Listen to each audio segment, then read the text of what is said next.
Hello, hi guys! Magandang hapon sa inyong lahat. This is Chino Rodriguez from Masagad Channel, a faith healer, also mata reader. So ngayong hapon, natatingnan natin na nagsasabi sa inyo ng ating mga gabay. This is monthly gabay for the month of February 2024 for the sign of Gemini. So Gemini, welcome to my channel. Ano kayang messages, advices, and spirit guides ang ating masasaga for today's video? Kanino naman kayang energy o kaganapan sa buhay ng mga Gemini ang ating mga hagilap. So guys, this reading is a general reading namang hindi lahat makaka-resonate. Kunin lamang po ang makaka-relate sa inyo and comment down below kung kaninong energy ang ating nasagap. And of course, don't forget to like and subscribe my channel. And hit notification bell for more videos update. And of course, maraming salamat po sa mga walang sawang pagsuporta sa aking channel, lalo na hindi nag-skip ng ads. Naway pagpalain kayo ng just may kapal, siksik, liglig, nag-uumapaw ang biyayang manumbalik sa inyo. So mga Sagittario, sagilapin natin, and of course, alamin natin ang mensahe sa'yo ng ating mga gabay.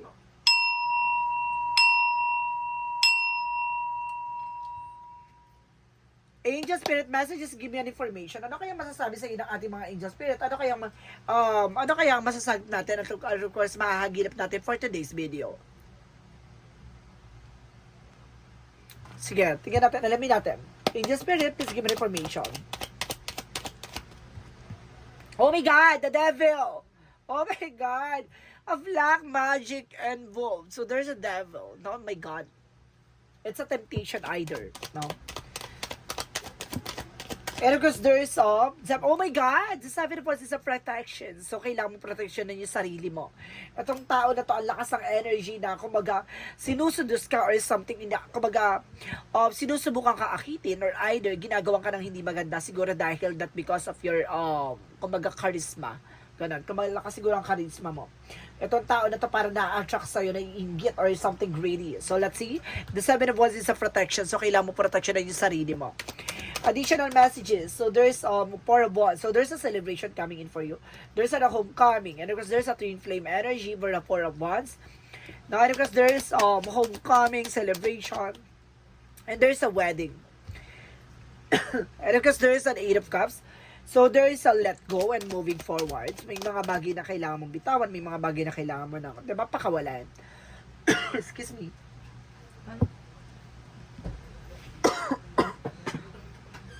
Inom lang ako ng water, guys, ha? Just wait lang.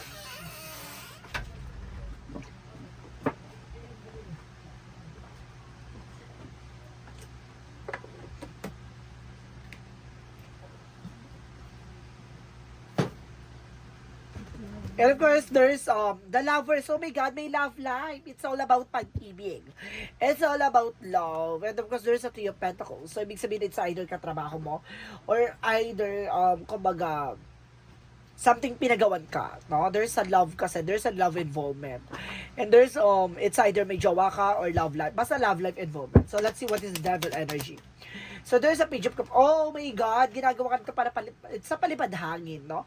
Para, di ba, nakikita yung parang lutang, di ba? Ganon. Parang inaano nito para mawala ka sa focus, mawala ka sa wish. At the same time, there's 10 of Pentacles. So, there's a long-term success and long-term investment. So, ibig sabihin nitong bagay na ito ay magiging pangmatagalan. So, let's see what is the 4 of Wands. Ano yung 4 of Wands dito?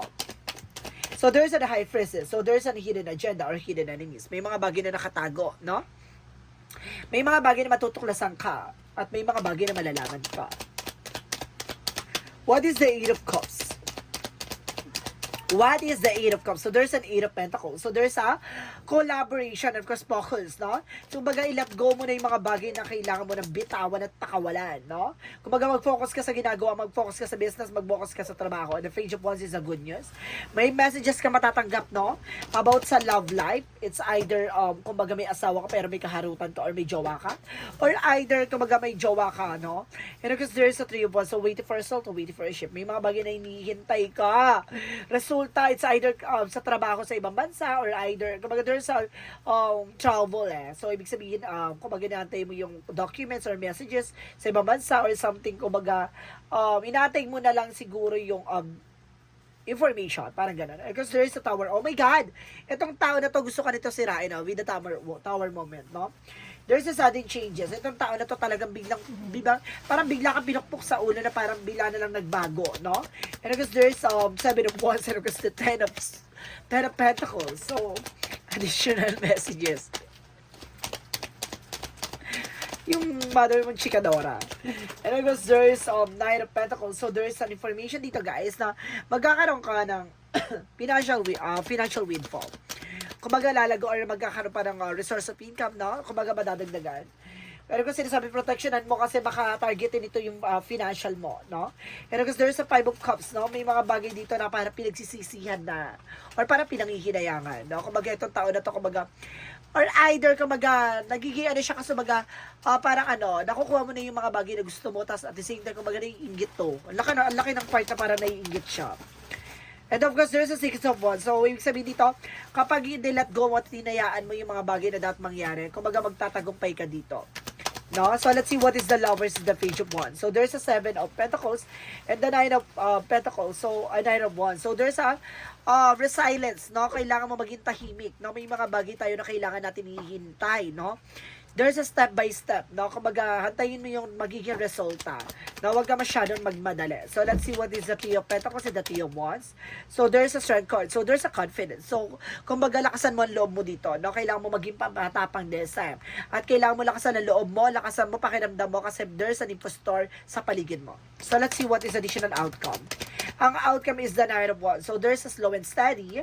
At the same time, there's a Two of Swords. So, kailangan mo magdesisyon, no? Insecure mo yung sarili mo. And because there's a practicality, kailangan maging practical ka dito. Additional messages for for finances, career, ganon. So, there's a Queen of Pentacles. Pagdating sa finances, kumbaga may negosyo ka or mayroong katrabaho na pinangangalagaan. Of course, sinasabi dito, may grounds ka naman dyan. And of course, the Empress card, magkakaroon ka ng promotion, a new worth, or something, kumbaga bagong trabaho, or promotions, or new job, or new kumbaga business, gano'n, magkakaroon ka ng bagong branches, no? Parang gano'n, baka maragdagan yung resource of income. At the same time, pagdating naman sa love life, so there's a King of Cups, so there's a devoted and support person. Itong tao na to, mahal na mahal ka, and of course, the Two of Wands, nag-aantay pa rin siya sa pagbabalik mo. Oy, may gano'n! So, let's see, additional messages for health. For your health naman, guys, no? So, there's a Four of Swords. So, there's intuitions. No? Makinig ka sa intuition, makinig ka sa gut feeling mo. There's a King of Swords. May mga bagay na kailangan mo na putulin. Iwasan yung mga bagay na nakakasama sa'yo. No? You're stressed. No? Nagbibigay ito ng anxiety sa'yo or something sleepless night but because of, kumbaga, negative thoughts. No? Or either, kumbaga, may mga bagay na ginagawa ka na nakakasama. It's either magdamag ka sa cellphone or either, guys, no? Kumbaga, kapag inaanto ka na, kumbaga nagkakapi ka pa, may mga bagay na kailangan mo iwasan dito na nakakasama sa health mo. So, let's see what is what is the magical fairy messages. So, what is the magical fairy messages? So, magical fairy messages, guys, no? So, there's practice. So, kailangan mo mag-practice pa, no? Enhance mo yung abilities mo. At the same time dito, kumbaga, wish daily practice, you can polish your skills and talents and increase your confidence. So, yun yung kailangan mo, kumbaga, palakasin yung loob mo, no? Kumbaga, kailangan na, kumbaga, maging control mo yung emotions mo, na alisin mo yung takot at pangamba mo. Yung mga ginagawa mo, kumbaga, dapat mailagay mo sa isa puso mo, ganon. And there's a perfect timing. So, ibibigay sa yung mga bagay na para sa'yo. And this is the right time for you to move forward. So, kailangan mo mag-moving forward, no? At dumedma sa mga negativities. So, let's see. What is the Yin and Yang Oracle card? What is the Yin and Yang Oracle card? So, there is offer. So, there is a lot of offer opportunities coming in for you. And there is a remember and awakening. Parang minumulat ka sa mga bagay-bagay or dapat na, kumbaga, harapin mo sa kinabukasan. Because there's a comfort zone. So, kailangan mo nang kumawala sa something, kumbaga, negativity or negative thoughts mo, no? Or sa mga bagay na kinakatakutan mo. There's a flow, no? Kumbaga, dadaloy na yung ganda ng eksena ngayon. So, let's see what is the Archangel Michael messages for you. So, anong nachika sa'yo na Archangel Michael? Archangel Michael, so romance angels are helping you Tutulungan ka nun, Archangel Michael, for your love life. At the same time, there's a positive thoughts creates a positive outcome. Kailangan maging positibo ka sa lahat ng mga kaganapan sa buhay mo para maging positive din ang magiging resulta. And this is your life purpose. Makikita mo na ang kalagahan or yung mga bagay na talagang mission mo or yung mga bagay na gusto mo talaga sa buhay mo. Your life purpose. And a favorable outcome, no? Papabor na sa iyo ang kalalabasan na eksena na to. No?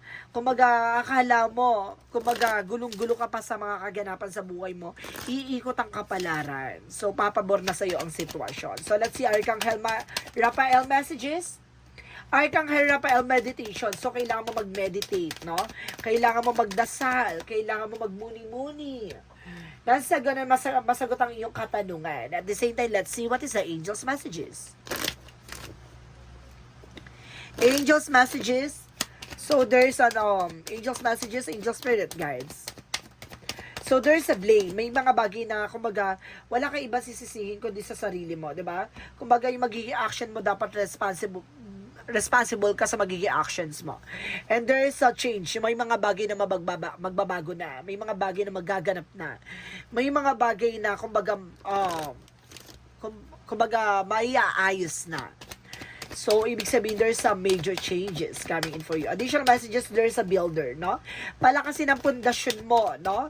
Patibayin kung ano man na gusto mo ma-accomplish. And you're on the right path, nasa tamang direction ka na. Nanonood ang reading nito at tumugma sa'yo at lumagapak sa'yo. So, ibig sabihin, nasa tamang direction ka. No? Kumbaga, tama ang ginagawa mo. At ano kasi sinasabi sa ito ng ating mga gabay, sundin mo kung ano man yung mga bagay na dapat mong gawin. And there's an peace. So, see, lahat ng mga nangyayari nito is all about, di ba? In peace. Hinaharang. No? Kaya siguro nagkakaroon ng delays or something problema sa love life, sa career, sa finances and the health kasi mayroon taong humaharang ng pag-usad o pagiging magandang takbo ng buhay mo. There's a workaholic. So some of you, kumbaga, kahit anong sub-sub sa trabaho, no? Kumbaga, bakit nagigipit ka pa rin at the end of the time? So, ibig sabihin, kahit na kumikita ka malaki, bakit ganon? Kasi meron ditong nagbibigay curses. And of course, there's a destiny. So, don't you worry. There's a destiny to happen, no? Talagang ibinigay yan sa'yo para maunawaan mo at malaman mo at matuklasan mo about sa spirituality. So, let's see what is additional messages.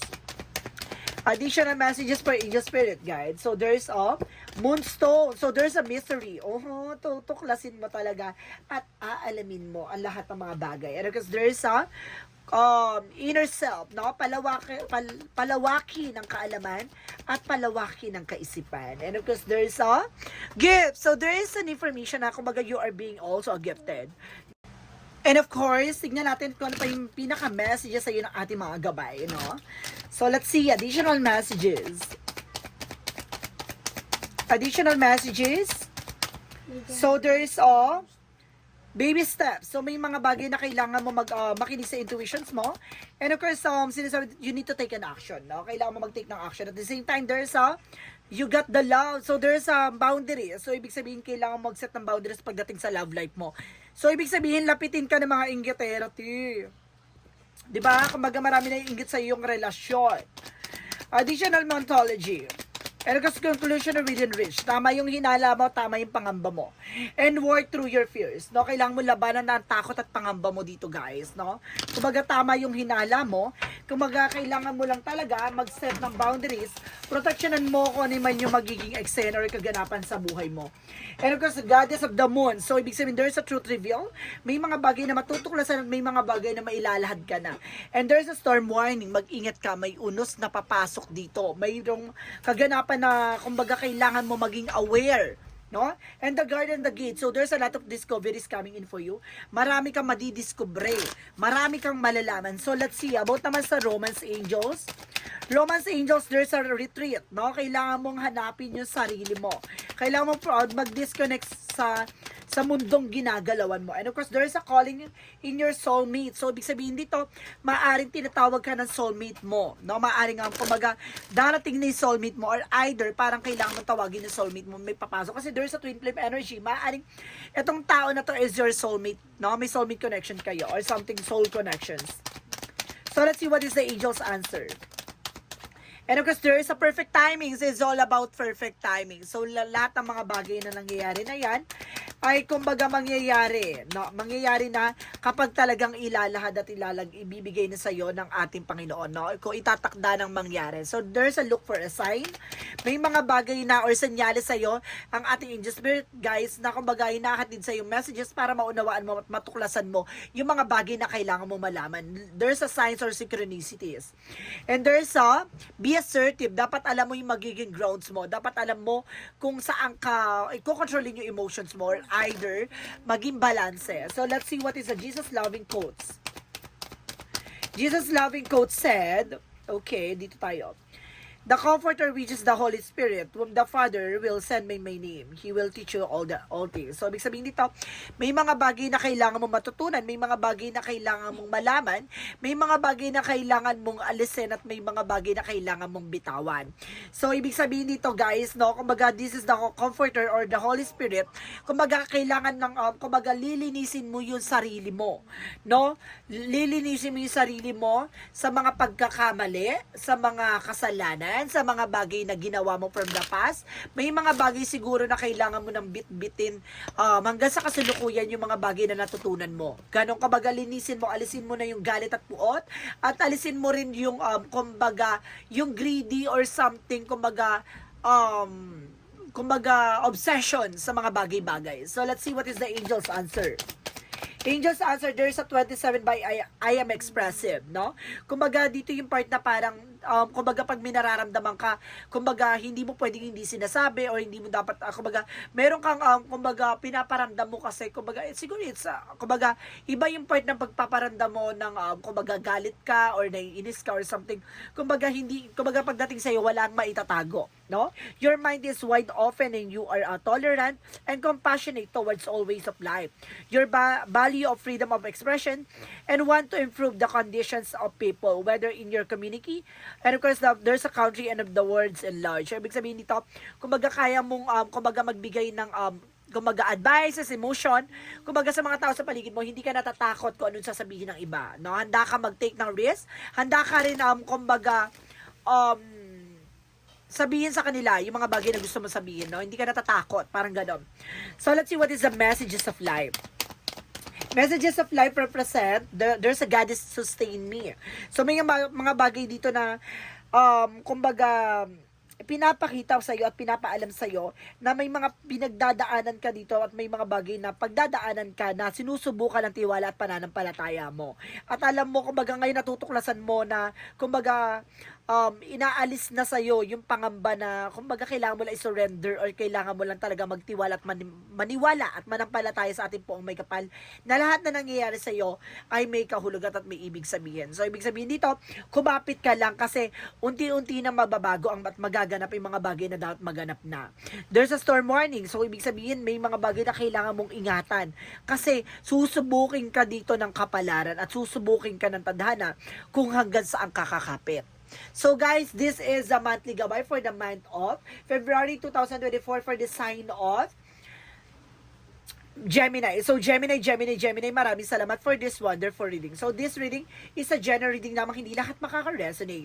Kung lamang pa makaka-relate sa inyo, and comment down below kung kaninong energy ang ating nasagap. And of course, don't forget to like and subscribe my channel.